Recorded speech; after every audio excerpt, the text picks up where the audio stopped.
Shalom. Shalom, selamat pagi Bapak Ibu Saudara sekalian, jemaat Tuhan yang dikasihi oleh Tuhan. Bersyukur kepada Tuhan, pagi ini kita boleh sama-sama mengambil bagian dalam doa dan puasa di gereja kita. Dan kita juga bersyukur tanpa terasa sudah di bulan ke-7 kita ada di tahun ini. Dan beberapa hari lagi kita akan mengakhiri bulan yang ke-7 ini. Kita akan masuk ke bulan yang ke-8. Pemeliharaan Tuhan yang nyata dalam masa pandemi sangat terbukti, sangat tidak bisa kita pungkiri bahwa Tuhan memelihara kita. Kita tidak bisa berkata bahwa, wah aku susah hidupku. Tapi terbukti kita masih bernafas sekalipun, tetap dengan banyak tantangan. Itu bukti kasih Tuhan yang tak terbatas. Bapak Ibu dan saya masih boleh sehat, masih boleh menikmati oksigen, masih boleh menikmati udara yang segar, masih boleh menikmati banyak hal. Bahkan masih boleh menikmati kesusahan. Kita bersyukur pagi hari ini boleh menikmati persekutuan. Mari sama-sama sebelum kita mulai persekutuan kita mau berdoa bersama, menyerahkan kepada Tuhan persekutuan doa puasa kita pada pagi hari ini. Mari kita berdoa. Bapa kami dalam surga, kami bersyukur memuji Tuhan untuk kebaikan-Mu yang sudah terbukti dan tak bisa terbantahkan oleh apapun. Yang memelihara kami dengan cara-Mu yang ajaib, yang memberi kesempatan kepada kami untuk boleh menikmati hidup. Terima kasih Tuhan untuk pemeliharaan Tuhan. Saat ini kami mau menikmati doa dan puasa dalam perenungan firman Tuhan. Biarlah Allah berbicara kepada kami, untuk kami boleh mengerti apa kehendak Tuhan bagi hidup kami, apa maksud Tuhan bagi hidup kami, apa tujuan Tuhan bagi hidup kami. Ajari kami Tuhan untuk sungguh memiliki telinga seorang murid, hati yang mau dibentuk, sehingga hidup kami menyenangkan Tuhan, hidup kami memuliakan Tuhan, hidup kami menjadi berarti bagi Tuhan dan sesama. Kami serahkan pemberitaan firman dari awal sampai akhirnya. Biarlah Allah memberkati, Allah berbicara kepada kami. Hamba-Mu terbatas, Engkau akan berbicara dengan cara-Mu, dengan suara-Mu kepada kami semua.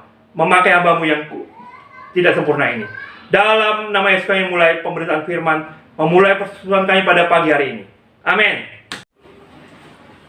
Ya, sebelum kita menikmati firman Tuhan, kita akan mengangkat sebuah pujian yang akan mengantar kita untuk mengingat bahwa kita masih boleh bertahan sampai hari ini karena kekuatan Tuhan sebagai sumber dari segala kekuatan yang ada.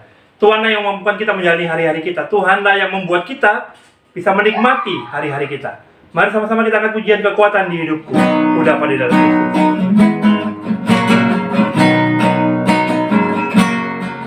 Kekuatan di hidupku,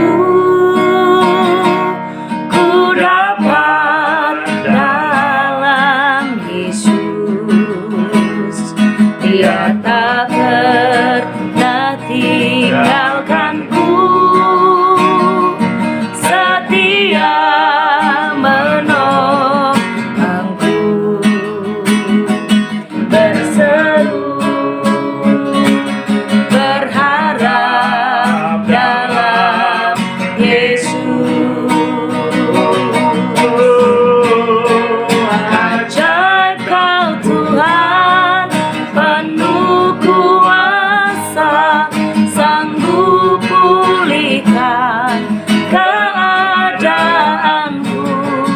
Dalam tangan-Mu seluruh hidupku, tak akan goyah selamanya.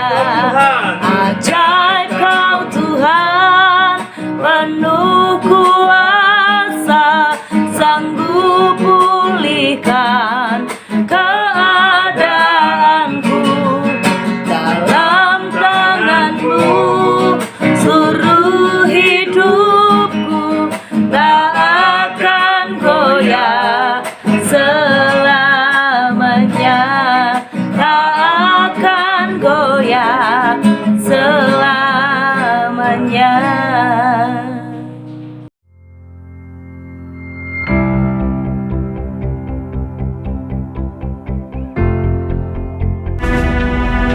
Tetapi pada waktu mereka pulang, ketika Daud kembali sesudah mengalahkan orang Filistin itu, keluarlah orang-orang perempuan dari segala kota Israel, menyongsong Raja Saul sambil menyanyi dan menari-nari dengan memukul rebana, dengan bersukaria dan dengan membunyikan gerincing. Dan perempuan yang menari-nari itu menyanyi berbalas-balasan. Saul mengalahkan beribu-ribu musuh, tetapi Daud berlaksa-laksa. Lalu bangkitlah amarah Saul dengan sangat, dan perkataan itu menyebalkan hatinya, sebab pikirnya, kepada Daud diperhitungkan mereka berlaksa-laksa, tetapi kepadaku diperhitungkannya beribu-ribu. Akhir-akhirnya jabatan raja itu pun jatuh kepadanya. Sejak hari itu, maka Saul selalu mendengki Daud. Keesokan harinya, roh jahat yang daripada Allah itu berkuasa atas Saul, sehingga ia kerasukan di tengah-tengah rumah, sedang Daud main kecapi seperti sehari-hari. Adapun Saul ada tombak di tangannya. Saul melemparkan tombak itu karena pikirnya, baiklah aku menancapkan Daud ke dinding. Tetapi Daud mengelakkannya sampai 2 kali. Saul menjadi takut kepada Daud karena Tuhan menyertai Daud, sedang daripada Saul ia telah undur. Sebab itu Saul menjauhkan Daud dari dekatnya dan mengangkat dia menjadi kepala pasukan 1000, sehingga ia berada di depan dalam segala gerakan tentara. Daud berhasil di segala perjalanannya, sebab Tuhan menyertai dia. Ketika dilihat Saul bahwa Daud sangat berhasil, makin takutlah ia kepadanya. Tetapi seluruh orang Israel dan orang Yehuda mengasihi Daud, karena ia memimpin segala gerakan mereka. Berkatalah Saul kepada Daud, Ini dia anakku perempuan yang tertua, Merab. Dia akan kuberikan kepadamu menjadi istrimu. Hanya jadilah bagiku seorang yang gagah perkasa, dan lakukanlah perang Tuhan.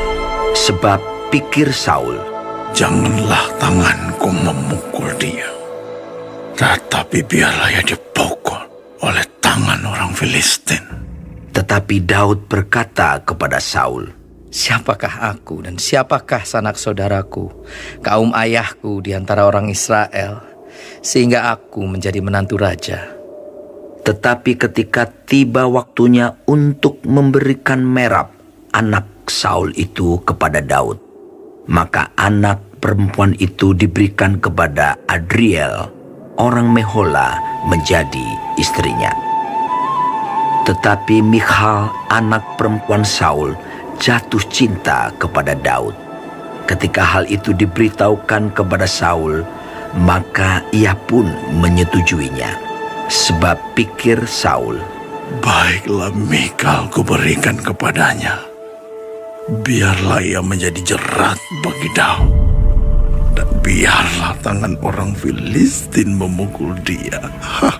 lalu berkatalah Saul kepada Daud untuk kedua kalinya, Pada hari ini engkau boleh menjadi menantuku. Lagi Saul memerintahkan kepada para pegawainya, Katakanlah kepada Daud dengan diam-diam demikian, sesungguhnya Raja suka kepadamu, dan para pegawainya mengasihi engkau. Maka sebab itu, jadilah engkau menantu raja. Lalu para pegawai Saul menyampaikan perkataan itu kepada Daud. Tetapi Daud menjawab, Perkara ringankah pada pemandanganmu menjadi menantu raja? Bukankah aku seorang yang miskin dan rendah? para pegawai Saul memberitahukan kepada raja, katanya. Demikianlah jawab yang diberi Daud. Kemudian berkatalah Saul, Beginilah kamu katakan kepada Daud, Raja tidak menghendaki mas kawin selain dari 100 kulit katan orang Filistin sebagai pembalasan kepada musuh raja. Saul bermaksud untuk menjatuhkan Daud dengan perantaraan orang Filistin. Ketika para pegawainya memberitahukan perkataan itu kepada Daud, maka setujulah Daud menjadi menantu raja. Waktunya belum genap, tetapi Daud sudah bersiap. Ia pergi kepada orang-orangnya dan menewaskan dari orang Filistin itu 200 orang serta membawa kulit katan mereka. Dan dalam jumlah yang genap diberikan merekalah semuanya itu kepada raja, supaya Daud menjadi menantu raja. Kemudian Saul memberikan Michal anaknya kepadanya menjadi istrinya. Lalu mengertilah Saul dan tahulah ia bahwa Tuhan menyertai Daud dan bahwa seluruh orang Israel mengasihi Daud. Maka makin takutlah Saul kepada Daud. Saul tetap menjadi musuh Daud seumur hidupnya. Apabila raja-raja orang Filistin maju berperang, setiap kali mereka maju berperang, maka Daud lebih berhasil dari semua pegawai Saul, sehingga namanya sangat masyhur. Ya, kita hari ini akan belajar firman Tuhan untuk mendasari hidup kita menjalani hari-hari ke depan. Karena tanpa firman Tuhan, hidup kita saya pikir tidak akan mampu menjalani tantangan, menjalani hidup yang semakin hari semakin tidak ringan. Hari ini kita mau belajar dari sebuah peristiwa yang menurut saya luar biasa, unik, ya. Bapak Ibu Saudara terkasih, manusia ini dalam sebuah tulisan di sebuah literatur, manusia ini terdiri dari, ada yang pemahamannya, ada yang memahami tubuh, jiwa, dan roh, ya. Dalam diri manusia ada juga yang dikatakan pikiran, perasaan, dan kehendak, begitu ya. Nah, saya mau mengajak kita untuk memikirkan satu bagian yang penting dalam diri kita, yaitu pikiran. Bagaimana kita menguasai pikiran? Karena sebuah tulisan mengatakan musuh terbesar kita adalah pikiran. Medan pikiran itu merupakan musuh yang tidak ringan, musuh yang paling berat yang kita hadapi. Tantangan terberat kita sebenarnya bukan tidak punya uang. Tantangan terberat kita sebenarnya bukan pada sakit penyakit. Tantangan terberat kita bukan pada COVID-19 yang begitu merajalela hari-hari ini. Tantangan kita yang terberat sebenarnya menurut saya, dalam perenungan saya, adalah menghadapi atau mengatur atau menguasai pikiran. Pikiran itu begitu sangat besar menguasai manusia sehingga manusia bisa jadi lemah.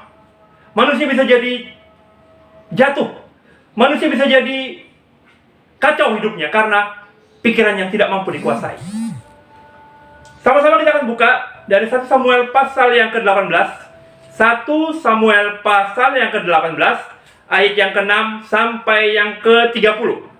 1 Samuel 18 ayat yang ke-6 sampai yang ke-30. Nanti asisten saya akan membacakannya.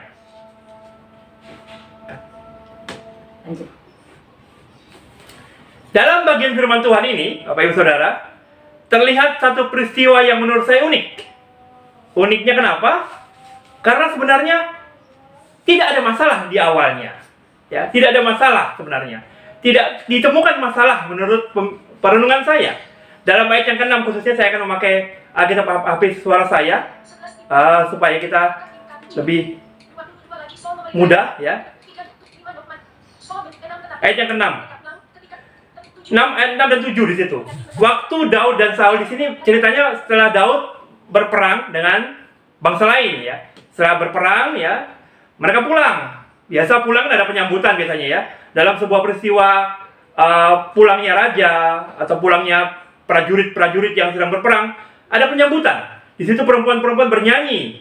Daud mengalahkan berlaksa-laksa, Saul mengalahkan beribu-ribu. Di situ pujian itu dinyanyikan bagi Daud dan Saul pada masa itu. tiba-tiba di sini masalahnya mulai timbul. Pada ayat yang ke-8, di situ mulai timbul masalahnya. Saya pikir boleh meminta bantuan suara Bu Lestari ya, membacakannya. Dari belakang boleh membantu saya membacakannya. Ayat yang ke-8. Lalu bangkitlah amarah Saul dengan sangat, dan perkataan itu menyebalkan hatinya. Sebab pikirnya, kepada Daud diperhitungkan mereka berlaksa-laksa, tetapi kepadaku diperhitungkannya beribu-ribu. Ya, setelah mendengar itu, Saul menjadi marah, bangkit amarahnya. Ya, jadi marahnya amat sangat marah dia. Dalam terjemahan lain dia begitu murka, dia jengkel, dia mangkel. Kok dia tidak dapat pujian ya? Kok pujiannya kepadanya kok rendah banget ya? Pembandingnya kok berlaksa-laksa dan beribu-ribu. Berlaksa-laksa itu bisa dibilang puluhan bahkan ratusan ribu.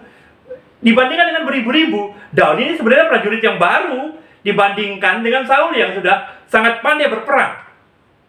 Lalu ada kata pikirnya. Di situ. Itu mulai munculnya masalah. Pikirnya. Bapak Ibu kalau membaca teks ini secara keseluruhan dari ayat 6 sampai ayat yang ke-30 ada beberapa kali kata pikirnya. Saul berpikir, lalu dia berpikir, pikirnya. Nah, di situ ada beberapa kali kata pikir diulang. Berarti sebenarnya masalah itu timbul pada cara berpikir Saul. Cara berpikir Saul yang memikirkan sesuatu yang belum tentu terjadi, yang belum tentu benar, yang didasarkan atas satu iri hati. Pikiran yang timbul karena jengkel. Pikiran yang akhirnya membuat pikiran itu menjadi liar. Praktis untuk saya dan Anda. Kadang-kala tanpa kita sadari, pikiran kita ini berjalan liar. Covid di mana-mana. Covid di mana-mana. Hari ini memang manusia sedang jatuh dalam curigaan. Jangan-jangan dia ini OTG. Jangan-jangan dia ini OTG. Jangan-jangan dia ini OTG. Jangan-jangan dia ini OTG. Kalau kita berpikir begitu terus, kita tidak akan pernah bisa berbuat apa-apa. Saul melakukan hal itu. Dia memikirkan tentang bagaimana jangan-jangan nanti ini kerajaanku diambil. Jangan-jangan nanti Daud jadi ini. Jangan-jangan. Karena banyak sekali pikirannya. Pikiran yang liar mengakibatkan banyak hal dalam hidupnya. Pikiran yang liar mengakibatkan banyak hal, kekacauan dalam hidupnya. Bapak Ibu Saudara, mari kita belajar menguasai pikiran kita. Mari kita belajar menguasai pikiran kita agar pikiran kita tidak liar. Pikiran kita tidak kemana-mana, tidak ngalor ngidul, tidak karuan. Hari-hari ini kita ibadah online ya, online. Ada orang yang bilang, saya tidak bisa konsentrasi kalau online. Saya tidak bisa fokus kalau online. Itu sudah dimulai dari pikiran. Belum berperang sudah kalah. Belum mulai sudah kalah. Hanya bisa bilang, saya tidak bisa konsentrasi kalau online. Kita harus jujur sebenarnya dengan hati kita. Apakah benar kita tidak bisa konsentrasi kalau online? Tapi kalau main game, apakah kita bisa konsentrasi? Ibadah online tidak bisa konsentrasi. Main game bisa konsentrasi. Main HP bisa konsentrasi. Ibadah online kita tidak bisa konsentrasi. Itu ketidakadilan pikiran kita sebenarnya mengakibatkan tindakan kita jadi kacau balau. Mengakibatkan hidup kita menjadi sakarepe, ya. Pikiran yang lari kemana-mana, pikiran yang liar tanpa arah, yang akhirnya mengakibatkan manusia menjadi melakukan tindakan-tindakan yang salah. Apa akibat pikiran yang salah yang Saul miliki? Ya. Apa akibatnya? Akibatnya yang saya boleh temukan ada beberapa akibat. Yang pertama, Saul menjadi takut. Saul menjadi ketakutan. Saul menjadi ketakutan. Di situ dia mulai berpikir, waduh, ini Daud akan jadi sainganku ini. Daud jadi bahaya nih Daud ini. Daud bisa dia menghancurkan aku. Bisa-bisa dia menyerang aku. Bisa-bisa dia memberontak dengan aku. Bisa-bisa. Pikiran lari kemana-mana. Ketakutan muncul. Bapak Ibu, hari-hari ini COVID pun juga menyerang pikiran kita. Akhirnya ketakutan menjadi muncul. Bapak Ibu, waspada terhadap COVID itu wajib. Tapi cemas terhadap COVID itu salah. Ketakutan terhadap COVID itu salah. Karena apa? Karena pikiran yang liar. Yang membesar-besarkan sesuatu yang kecil. Virusnya tak terlihat kan, tapi dibesar-besarkan, akhirnya kita jadi ketakutan. Membuat kita tidak bisa buat apa-apa, membuat kita tidak bisa berkarya. Kalaupun kita mau berkarya, tetap waspada. Harusnya kan seperti itu. Kadang pikiran kita terlalu liar, membuat kita tidak bisa ngapa-ngapain. Saya suka dengan ungkapan seorang rekan ya. Tapi ini salah juga. Ungkapan ini salah sebenarnya. Tapi saya pikir akibat salah pikiran, maksud saya. Akibat salahnya pikiran. Manusia sekarang lebih takut lapar daripada takut COVID. Tapi sebenarnya kalau kena COVID, mereka juga takut. Waktu kena COVID, wah, pikirannya udah pengen mati. Coba, kami mendampingi beberapa pasien COVID ya. Didominasi, kalau mereka sudah gejalanya sedang ke arah berat, dominasi mereka selalu ingin mati. Pikirannya mati. Padahal sebenarnya kalau kita mau lihat data yang ada, COVID itu banyak yang terpapar, tapi banyak juga yang sembuh. Mari kita taruh pikiran kita bahwa COVID itu banyak yang sembuh. Sehingga kita tidak menjadi ketakutan berlebihan. Sekalipun kita harus waspada. Saul ketakutannya berlebihan. Akhirnya dia menjadi orang yang dibayang-bayangkan rasa takut karena takut kerajaannya diambil. Takut kerajaannya dirampas oleh Daud. Akhirnya dia melakukan tindakan yang salah ya, dengan cara menombak Daud ya. Ketakutannya mengakibatkan tindakannya salah. Bapak Ibu, ini bertingkat sebenarnya. Saya berpikir bertingkat karena jika orang memiliki pikiran yang salah, pasti dia akan ketakutan. Jika dia sudah ketakutan, pasti tindakannya salah.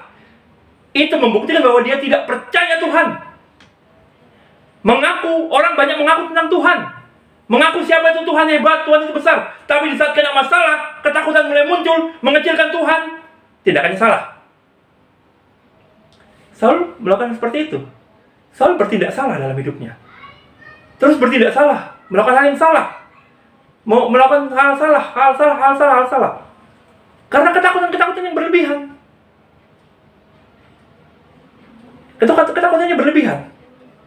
Ketakutannya berlebihan. Bapak Ibu, mari hari ini kita belajar hal yang penting dalam hidup kita. Belajar menguasai pikiranmu.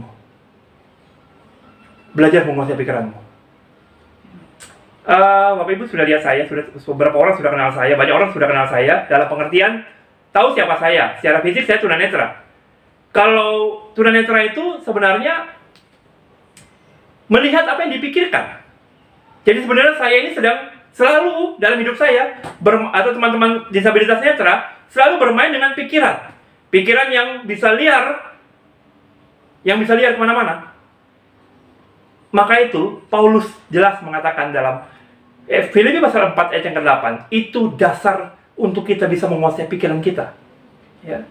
Filipi 4 ayat yang ke-8 jelas mengatakan bahwa semua yang benar, yang suci, yang mulia, yang disebut kebajikan, yang manis sedap didengar, pikirkan semuanya itu. Istri saya sering bilang sederhana ya. Dia ini suka bilang seperti ini kalau dengar berita dia. Sudah saya dengar itu berita-berita buruk itu. Berita-berita buruk udah saya dengar karena itu akibatnya kita jadi takut berlebihan. Ada sebuah ilustrasi sederhana, mungkin Bapak Ibu pernah baca juga di WA grup ya. Ada seorang membawa kopi, lalu dia ditabrak seorang ya, dan kopinya tertumpah. Lalu ditanya, ada yang tanya, kenapa kopinya tumpah gitu ya? Kenapa kopinya tumpah? Lalu orang itu menjawab, karena saya ditabrak. Itu pikirannya kan? Tapi bagus jawaban orangnya, temannya itu. Dia bilang bukan, karena itu isinya kopi. Kalau isinya teh, tumpah teh. Kalau isinya air putih, yang tumpah air putih. Berarti dengan kata lain, pikiranmu yang masuk apa, yang keluar itu pasti. Apa yang kau masukkan dalam pikiranmu, itu yang akan keluar dalam tindakanmu, dalam hidupmu. Ketakutan itu muncul karena pikiran buruk yang dimasukkan. Takut lapar, takut mati, takut tidak punya uang, takut karena pikiran yang dimasukin hal-hal yang buruk. Untuk itu, poin yang penting saya mau bagikan adalah isilah pikiranmu dengan hal yang baik, Isilah pikiranmu dengan hal yang benar. Isilah pikiranmu dengan firman Tuhan. Jangan Anda dan saya menjadi orang yang tidak mau mengisi pikiran dengan firman Tuhan. Kalau pikiranmu diisi firman Tuhan, maka yang keluar adalah hal-hal yang baik yang dapat menguatkanmu. Kata jangan takut atau jangan khawatir atau jangan ragu atau jangan bimbang, dalam Alkitab kurang lebih 300 lebih ada. Kurang lebih 365-an. Itu dengan kata lain, dalam setiap hari Tuhan selalu menghibur kita, selalu memberi kita kekuatan sebenarnya. Hanya kadang-kadang kita tidak pernah baca firman. Kita lebih suka cari uang. Kita lebih mikirin karena hari-hari ini pandemi ini sulit ya. Kita fokus mengumpulkan uang sebanyak-banyaknya. Ibu saudara terkasih, ada satu ilustrasi sederhana. Banyak ilustrasi yang bisa kita pikirkan di hari-hari ini. Banyak orang berduit terpapar corona, tapi sulit mencari oksigen. Uangnya banyak, tapi tidak bisa cari oksigen. Apa gunanya uangnya? Apa gunanya uangnya? Jangan fokus pikiranmu hanya untuk mengisi hidupmu dengan mencari uang, untuk mendapatkan uang, untuk mengatasi ketakutan tidak punya uang. Isilah pikiranmu dengan firman, sehingga ketakutan bisa dihadapi, ketakutan bisa dilawan. Ketakutan-ketakutan yang sifatnya ecek-ecek ya, saya boleh bilang pakai istilah ecek-ecek itu, bisa kita lawan. Ketakutan terhadap corona, isilah dengan firman yang menyatakan bahwa Tuhan bersama kita. Sehingga kita akan mampu menghadapi ketakutan, kecemasan. Dan membuat kita juga tetap tidak konyol, tetap waspada. Waspada itu berbeda dengan takut. Waspada itu berbeda dengan cemas. Jangan sampai kita menjadi orang yang takut. Karena pikiran yang masuk adalah pikiran yang buruk. Pikiran yang masuk adalah pikiran yang buruk. Sehingga kita menjadi ketakutan. Ketakutan. Dan ketakutan. Setelah kita ketakutan, kita akhirnya bertindak salah. Daud bertindak salah kan akhirnya. Bukan Daud, maaf, Saul. Dia karena ketakutan yang berlebihan, dia bertindak salah. Dia ingin memberi anaknya, ya. Dia menempatkan Daud di pasukan terbesar, terdepan ya. Tujuannya supaya Daud mati. Trik intriknya digunakan. Tapi salah, karena dasarnya ketakutan. Jadi dia mengalami akhirnya seperti senjata makan Tuhan ya menurut saya. Senjata makan Tuhan. Dia menaruh Daud di depan, dan akhirnya Daud menang perang. Semakin dipujilah Daud. Karena apa? Karena pikirannya salah dan ketakutan, sehingga tindakannya salah. Berikutnya ada tindakan yang salah yang dia buat. Dia memberikan anaknya. Yang pertama tidak jadi, karena Daud punya alasan. Yang kedua, dia berjuang untuk memberikan anaknya. Tapi dengan syarat, dia bilang. Karena Daud juga masih merasa, istilahnya, tahu diri. Dia bilang, kalau kau mau ya, kau harus lawan lah orang Filistin itu. Ambil 100 kulit katanya. Kan tujuannya supaya Daud diserang, atau Daud kalah. Tapi Daud bisa memberi lebih. 200 dia berikan. Bapak Ibu, saudara terkasih, pikiran yang salah mengakibatkan ketakutan yang berlebihan. Ketakutan yang berlebihan berakibat pada tindakan hidup yang salah. Tindakan hidup yang salah. Itu dari sisi Saul. Untuk itu, pagi ini, mari kita belajar mengisi pikiran kita dengan hal-hal yang benar, yang mulia, yang baik, yang sudah didengar, yang disebut kebajikan. Pikirkan semuanya itu. Filipi 4 ayat yang ke-8 itu, pikirkan. Jangan cuma pikir masalahmu, jangan cuma pikir beban hidupmu, jangan cuma pikir keegoisanmu, jangan cuma pikir apa yang aku perlukan, tapi pikirkan bahwa Tuhanmu sanggup mencukupkan kebutuhanmu. Tuhanmu sanggup memampukan engkau menghadapi masalah. Tuhanmu sanggup membuat engkau hidup sampai hari ini. Tuhanmu sanggup membuatmu hidup sampai hari depan. Tuhanmu sanggup memelihara keluargamu. Masukkan itu dalam pikiranmu, sehingga ketakutan kita hadapi, tindakan kita pun jadi benar. Belajar dari Daud, tadi Saul, saya mau pengen. Yang sekarang Daud.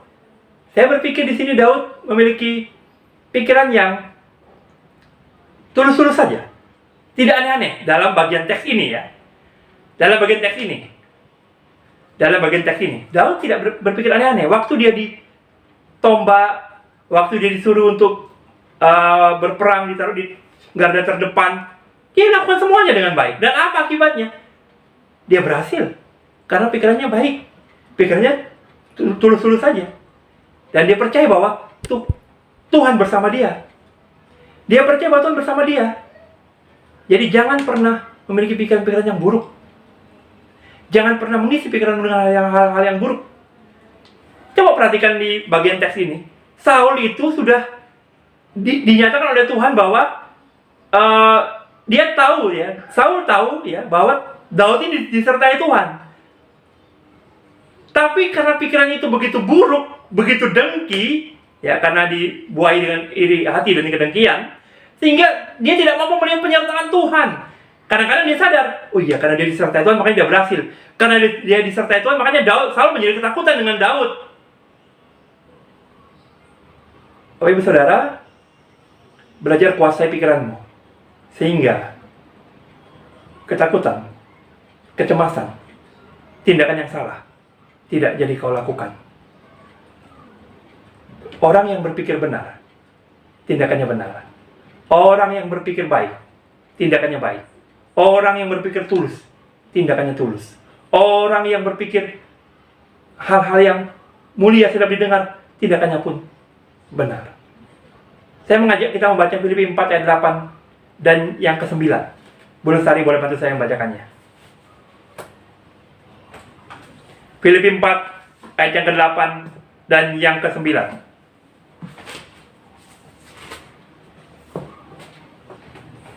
Filipi pasal 4 ayat yang ke-8 dan ayat yang ke-9, demikianlah firman Tuhan. Jadi akhirnya, saudara-saudara, semua yang benar, semua yang mulia, semua yang adil, semua yang suci, semua yang manis, semua yang sedap didengar, semua yang disebut kebajikan dan patut dipuji, pikirkanlah semuanya itu. Apa yang telah kamu pelajari, dan apa yang telah kamu terima, dan apa yang telah kamu dengar, dan apa yang telah kamu lihat padaku, lakukanlah itu. Maka Allah sumber damai sejahtera akan menyertai kamu. Bapak saudara, Paulus mengajarkan jelas di sini bahwa mengisi pikiran dengan hal yang benar itu bukan hanya diisi, akan berimplikasi, akan berdampak kepada kelakuan kita. Kita jangan hanya mengisi pikiran, belajar tapi tidak mampu melakukan. Ayat 9 jelas mengatakan di situ. Apa yang telah kamu pelajari, apa yang telah kamu dengar, apa yang telah kamu lihat, lakukan itu. Jadi sebenarnya hukumnya jelas. Jika engkau mengisi pikiranmu dengan hal yang benar, yang baik, yang suci dan disebut kebajikan, maka engkau pasti akan mampu dalam kekuatan Tuhan melakukan semua itu. Kalau engkau melakukan semua itu, maka ini jelas poinnya, maka Allah sumber damai sejahtera akan memberi engkau damai sejahtera. Akan memampukan engkau melawan ketakutan, akan memampukan engkau melawan kecemasan, sehingga tindakanmu tidak lagi ngawur. Tindakanmu tidak lagi dikuasai oleh kecemasan atau kengawuran dalam bertindak. Saya berpikir, jangan-jangan orang yang banyak tindakannya salah itu karena pikirannya salah. Minta maaf, ODGJ, sekarang kan sebutan untuk orang yang dengan gangguan kejiwaan itu, selalu tindakannya salah. Karena apa? Karena pikirannya kacau. ODGJ itu kalau zaman dulu disebut orang gila ya, tapi sekarang tidak boleh menyebut orang gila. Dalam hukum yang berlaku sekarang disebut ODGJ, orang dengan gangguan jiwa. Orang yang dengan gangguan jiwa, yang pikirannya terganggu, pasti kelakuannya pun kacau. Pasti kelakuannya terganggu. Pasti tindak tanduknya kacau balau. Maka itu, milikilah pikiran yang benar. Jangan mau pikiranmu diserang. Isilah dengan firman Tuhan. Bacalah firman Tuhan. Dengarkan firman Tuhan. Kalau tidak suka baca, ada Alkitab suara. Dengarkan Alkitab suara. Dengarkan Alkitab suara. Sehingga masuk terus hal yang baik, yang mulia, yang siap didengar, disebut kebajikan. Masuk terus ke pikiran kita. Sehingga ketakutan, kecemasan bisa kita atasi. Kalau kita bisa mengatasi itu, tindakan kita pun tidak semakin ngawur. Tindakan kita akan jadi lebih baik, lebih benar. Hidup kita menjadi berkat. hidup kita menjadi berarti. Mari kita berdoa. Bapa di surga, kami bersyukur untuk pagi ini. Firman sudah disampaikan dalam keterbatasan yang ada. Biarlah Allah terus menyempurnakan, sehingga kami semua dimampukan untuk menguasai pikiran kami.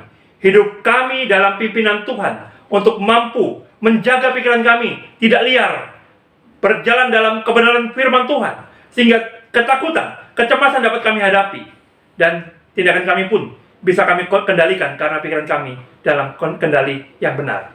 Berkatilah kami semua Tuhan, jadikan kami pelaku-pelaku firman-Mu yang baik, sehingga Allah sumber damai sejahtera itu akan memberikan damai sejahtera kepada kami semua. Terima kasih Tuhan Yesus, hamba-Mu berhenti berbicara, Engkau menyempurnakannya. Dalam nama Tuhan Yesus kami berdoa. Amin. Bapak Ibu Saudara, kembalilah dalam aktivitasmu dan terimalah berkat daripada Tuhan. Tuhan memberkati engkau dan melindungi engkau. Tuhan menyinari engkau dengan wajahnya dan memberi engkau kasih karunia. Tuhan menghadapkan wajahnya kepadamu dan memberi engkau damai sejahtera. Amin.